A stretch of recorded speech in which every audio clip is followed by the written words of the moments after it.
श्री शिवाय नमस्तुभ्यम हर हर महादेव। देखिए दोस्तों, आज का ये वीडियो बहुत ही ज़्यादा खास होने वाला है। देखिए दोस्तों, हम सभी को पता है कि हरतालिका तीज का बहुत ही पवित्र दिन आने वाला है और इस बार की जो हरतालिका तीज है बहुत ही शुभ संयोगों के साथ बन रही है। देखिए, यह जो तीज की तिथि है विशेषकर सोमवार के दिन पड़ रही है। इस दिन रवि योग का निर्माण हो रहा है, साथ ही साथ इंद्र योग का निर्माण भी हो रहा है।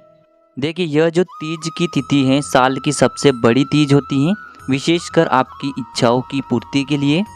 देखिए, जो भी सुहागिन महिलाएं हैं उन्हें तो ये उपाय विशेषकर करना ही है। साथ ही साथ जिन बच्चियों का विवाह नहीं हो पा रहा है उन्हें भी ये उपाय करना है। देखिए, बहुत ही प्यारे से उपाय होने वाले हैं। आज के इस पूरे वीडियो में मात्र हम 2 उपायों के बारे में बात करेंगे। ये दोनों ही उपाय आपको विशेषकर सोमवार की इस हरतालिका तीज पर ही करने हैं। देखिए, आप सभी को बताएं कि हरतालिका तीज का दिन भगवान भोलेनाथ और माता पार्वती को समर्पित होता है और विशेषकर ये सोमवार के दिन पड़ रही हैं, तो यह बहुत ही शुभ है। और ऐसे में यदि आप हरी चूड़ियों का इस दिन एक विशेष उपाय करते हैं तो मात्र 24 घंटे के अंदर ही आपकी जो विशेष मनोकामना होगी वह परिपूर्ण होगी। देखिए, हर घर में किसी न किसी प्रकार की समस्या होती ही रहती है। अगर आप चाहते हैं कि आपकी जो हर समस्या है वह दूर हो जाएं, महादेव की विशेष कृपा आप पर बरसने लगे तथा उनकी कृपा से आपकी जो भी विशेष मनोकामना है वह परिपूर्ण हो जाए, तो आपको आज के यह उपाय जरूर करना है। देखिए, यह जो दिन है विशेषकर शिव और पार्वती के मिलन का बहुत ही पवित्र दिन होता है। देखिए, पूज्य गुरुदेव की ही कथा को सुन करके और समझ करके ही आपको इन उपायों को समझाने का पूरा प्रयास करूँगा। लेकिन उससे पहले आप सभी से निवेदन है कि यदि आप भगवान शिव के सच्चे भक्त हैं तो हमारे चैनल को सब्सक्राइब करके कमेंट में ओम नमः शिवाय जरूर लिखें।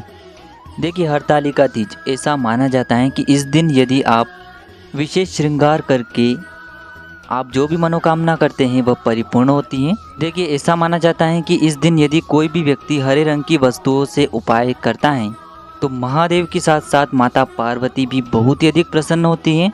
देखिए, महादेव को जो हरा रंग है बहुत ही अधिक प्रिय होता है, इसीलिए जो सुहागन महिलाएं हैं इसीलिए आपको हरे रंग की चूड़ियाँ हो गई, हरे रंग के जो कपड़े हैं विशेषकर आपको पहनने चाहिए। देखिए, हरा रंग जो होता है वह सुहागन के सौभाग्य का प्रतीक माना जाता है, तो इसीलिए हरे रंग को धारण करना और भगवान शिव की पूजा करने से पूरे परिवार का कल्याण होता है। देखिए, सबसे पहला उपाय, यदि आप हरतालिका तीज का व्रत करते हैं चाहे नहीं भी करते हैं तब भी आपको यह विशेष उपाय जरूर करना है। देखिए, जिन घर में लड़ाई झगड़े बहुत अधिक रहते हैं, पति पत्नी में बिल्कुल भी नहीं बनती हैं, उन्हें यह उपाय करना है। साथ ही साथ जिन भी लड़कियों की शादी नहीं हो पा रही हैं उन्हें विशेषकर यह उपाय करना है। उनके विवाह में किसी न किसी प्रकार की रुकावटें आ जाती हैं तो उन्हें यह उपाय करना है। या फिर यदि उन्हें सर्वगुण संपन्न पति अगर प्राप्त नहीं हो पा रहा है तब भी उन्हें यह उपाय करना है। देखिए, हरतालिका तीज का सुहागिन महिलाओं के लिए बहुत ही महत्व होता है। पति की लंबी आयु के लिए भी आप यह उपाय कर सकते हैं। पति के जीवन में यदि किसी प्रकार की समस्या आ रही है उन्हें दूर करने के लिए भी आप यह उपाय कर सकते हैं। देखिए, इस उपाय को करने के लिए आपको हरी चूड़ियाँ लेनी है। हरी चूड़ियाँ आपको 2 जोड़ लेनी है, यानी कि हरी चूड़ियों के आपको 2 जोड़े लेने हैं और इन्हें आपको एक पेड़ से बांध देना है। आपकी जो भी मनोकामना होगी वह परिपूर्ण होगी और आपके जीवन का जितना भी दुर्भाग्य है वह भी दूर होगा। देखिए, यदि आपके जीवन में किसी भी प्रकार की समस्या आ रही हो, चाहे गरीबी हो, रोग हो, किसी भी प्रकार का कष्ट हो, जीवन में बहुत ही ज़्यादा समस्या चल रही हैं और जो समस्याएं हैं वह समाप्त होने का नाम ही नहीं ले रही हैं, पति के जीवन में बहुत ही ज़्यादा तकलीफ़ें आ रही हैं, कष्ट आ रहे हैं, तो महादेव की कृपा से आपके जीवन की सारी समस्याएँ दूर हो जाएगी। देखिए, आज के इस उपाय में हम आपको इन हरी चूड़ियों को 3 वृक्षों को बांधने के बारे में बताएंगे। यदि आप इन 3 वृक्षों से यह हरी चूड़ियाँ बांध देते हैं तो आपकी जो जन्मों जन्मांतर की गरीबी है वह दूर होती है। देखिए, 3 पेड़ हम बताने वाले हैं। जो भी पेड़ आपके घर के आसपास हैं वहाँ पर आप यह हरी चूड़ियाँ बांध कर आ सकते हैं। देखिए, पहला जो वृक्ष होने वाला है वह है शमी का वृक्ष। आप सभी को पता है कि भगवान शिव को शमी पत्र बहुत अधिक प्रिय होता है। देखिए, शमी का जो वृक्ष होता है भगवान शिव और माता पार्वती का मिश्रित रूप माना जाता है, इसीलिए शमी के वृक्ष को उमा महेश्वर भी कहा जाता है।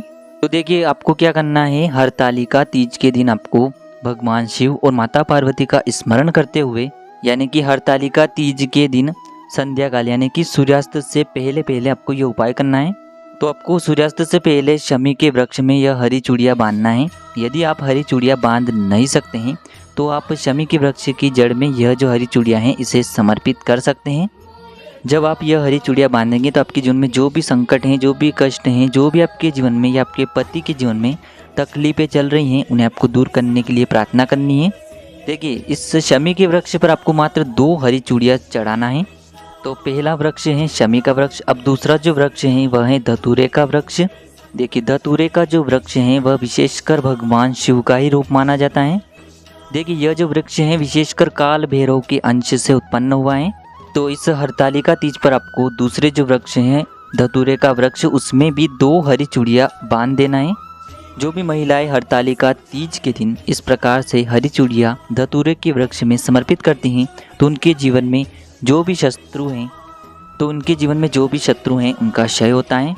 यानी कि यदि किसी भी शत्रु का आपको भय रहता है, आपके पति को किसी भी शत्रु का भय रहता है, तो यदि आप ये चूड़ियाँ बांध देते हैं तो उसका वह भय दूर होता है। अब देखिए दोस्तों, तीसरा जो वृक्ष है विशेषकर बेलपत्र यानी कि बिल्वपत्र का वृक्ष जो होता है, सबसे सर्वोत्तम वृक्ष ही महादेव और पार्वती का इसमें निवास माना जाता है। और विशेषकर सोमवार का दिन भी रहेगा। इस दिन हरतालिका तीज की बहुत ही सर्वोत्तम तिथि भी रहेगी। हरतालिका तीज का भी बहुत ही विशेष दिन रहेगा। तो देखिए, आपको क्या करना है, सूर्यास्त से पहले बेलपत्र के वृक्ष के वहाँ पर जाना है हरतालिका तीज की तिथि पर। और यह जो हरी चूड़ियाँ हैं आपको बेलपत्र के वृक्ष के वहाँ पर आप जो है लाल कपड़े में भी समर्पित कर सकते हैं या फिर हरे धागे से भी आप इन हरी चूड़ियों को बांध सकते हैं। देखिए, यदि आप इन हरी चूड़ियों को बांध नहीं सकते हैं तो सूर्यास्त के बाद इन हरी चूड़ियों को आप लाल कपड़े के अंदर समर्पित भी कर सकते हैं। आपकी जो भी विशेष मनोकामना होती है उसे बोल करके आपको ये समर्पित कर देना है। तो हमने आपको 3 वृक्ष बताए हैं जहाँ भी आपको रखना है इन हरी चूड़ियों को आप रख सकते हैं। गुरुजी ने कहा है कि जो भी महिलाएं या माताएं बहनें इस उपाय को करेंगी तो उन्हें यह उपाय थोड़ा सा सज धज करके करना है, यानी कि रूठे रूठे हुए आपको यह उपाय नहीं करना है। बिल्कुल आपको खुश होकर के पवित्र मन के साथ इस उपाय को करना है। तो यदि यह उपाय करते हैं आप तो भगवान शिव के साथ साथ भगवान पार्वती की आपको विशेष कृपा प्राप्त होती है। अब दोस्तों, हम जान लेते हैं दूसरे उपाय के बारे में। देखिए, अगर घर में पति पत्नी की जो लड़ाई है बहुत ज़्यादा चल रही है, बात हो ही नहीं पा रही है, तलाक तक की नौबत आ चुकी है, और यदि आप चाहते हैं कि तलाक नहीं होना चाहिए तो यह विशेष उपाय आपको करना है। देखिए, इस उपाय के लिए आपको मात्र 1 बूंद शहद लेना है, साथ में आपको एक तांबे के पात्र के अंदर शुद्ध जल लेना है और ये दोनों सामग्री लेकर के आपको पहुंच जाना है भगवान शिव के मंदिर में। हरतालिका तीज के दिन विशेषकर आपको यह उपाय करना है। देखिए, पति और पत्नी के संबंधों को मधुर बनाने के लिए आपको ये उपाय करना है। साथ ही साथ पति पत्नी के लड़ाई झगड़ों को दूर करने के लिए भी आप ये उपाय कर सकते हैं। देखिए, आपको क्या करना है, आपकी जो सीधे हाथ की चीटी उंगली के जो पास वाली उंगली अनामिका उंगली, उसमें आपको ये थोड़ा सा शहद लेना है। अब दोस्तों, आपको यह शहद लेना है और भगवान शिव के शिवलिंग पर माता पार्वती का जो कटी भाग होता है, यानी कि जो हस्तकमल होता है, यानी कि भगवान शिव का जो शिवलिंग जहाँ से जुड़ा हुआ होता है, तो यह जो कटी भाग है विशेषकर भगवान शिव और माता पार्वती को जोड़े हुए रखता है। तो यह जो कटी वाला भाग है इसके चारों तरफ आपको इस शहद का लेपन अपनी अनामिका उंगली से कर देना है। देखिए, जब भी आप ये शहद लगाएंगे तो आपको ओम गौरी शंकराय नमः इस मंत्र का जाप करना है और अंत में जो 1 लोटा जल है इसे आपको भगवान शिव के शिवलिंग पर अर्पित कर देना है। श्री शिवाय नमस्तुभ्यम इस मंत्र का जाप करते हुए यह उपाय करने के बाद आपकी जो भी विशेष इच्छा है, जो भी आपकी मनोकामना है, वह आपको बोल देनी है। निश्चित रूप से आपकी जो भी मनोकामना होगी वह परिपूर्ण होगी और जीवन की जो सारी समस्याएं हैं वह दूर होने लगेगी। देखिए, इस दिन आप एक विशेष उपाय और कर सकते हैं कि इस दिन आप 16 श्रृंगार को माता पार्वती को समर्पित भी कर सकते हैं या फिर किसी को भी आप 16 श्रृंगार दान भी कर सकते हैं, क्योंकि हरतालिका तीज के दिन दान का भी बहुत ही विशेष महत्व होता है। तो इस उपाय को आप विशेषकर पति की लंबी आयु के लिए कर सकते हैं। दोस्तों, यदि आपको उपाय से जुड़ा किसी भी प्रकार का सवाल पूछना है तो आप हमें कमेंट में पूछ लें। उपाय को करते समय आप किसी भी प्रकार की गलती न करें। श्री शिवाय नमस्तुभ्याम। हर हर महादेव।